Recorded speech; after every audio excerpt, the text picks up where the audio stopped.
Powerful moments today as Monica Beresford-Redmond's two sisters and their attorney speak for the first time since the murder of their sister, and they had a lot to say. 2 weeks for a grieving family.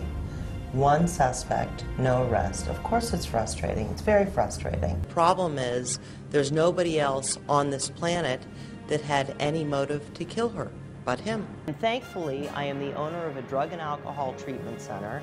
I'm also a criminal defense attorney. 80% of my cases are drug related. We'll tell you that drug addiction usually starts with the use of marijuana at age 14, and it goes from there. People don't start using drugs by shooting heroin. They start by drinking a little bit and smoking some weed. I think that there's so much other evidence that this case is fairly easy to prosecute. We want to know why more relevant people to this case have not been interviewed. We want to know how come the Mexican authorities have not accepted the help of the FBI. Horribly frustrated. It's been 2 weeks. This family was devastated to hear the news that she was missing, much less that she had been murdered, and then to suspect that it was her own husband that did it. It's been horribly frustrating. At the same time, of course, we want Mexican authorities to do a thorough job. We want them to investigate this case completely.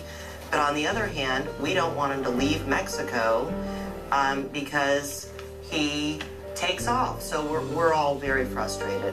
Well, Jane, let me talk about that. Most rehabs, and certainly mine, Pasadena Recovery Center, is nothing like that. There's no cell phones. You don't leave to go on photo shoots. You're not given special permission. You've got to go to every group. You've got to go to individual counseling, and you've got to take it seriously. So a treatment center that really purports to help people, make sure that that environment is where they stay and all they focus on for the length of their stay.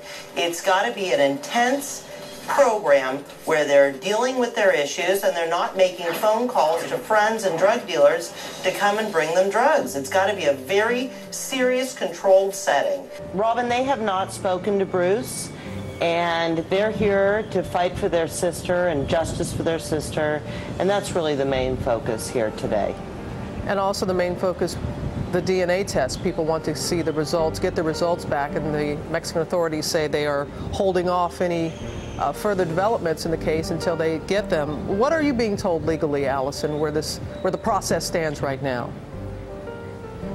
Well, we're hopeful that things are moving forward here. We did have a lengthy meeting with the Attorney General, and of course, in any jurisdiction, it would be frustrating that it's been 3 weeks and there hasn't been an arrest.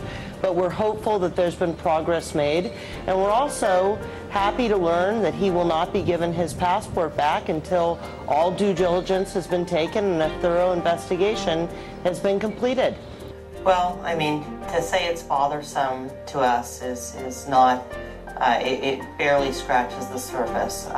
Of course it's horrible, and of course Gianni and Carla are fighting for custody. Of course these children need to be loved and cared for. Well, unfortunately for him, the district attorney's office in Los Angeles may want to send a very strong message that, hey, doctors out there, stop allowing these celebrities to manipulate you and prescribe anything that they want. It's not appropriate. It's not what you took your oath to do. Dr. Murray did not intend to kill Michael Jackson, and he shouldn't go to prison.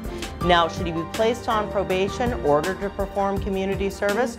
Perhaps. And he will have a criminal conviction, and he probably will lose his medical license. And for someone who's never been in trouble before, that's a heck of a punishment.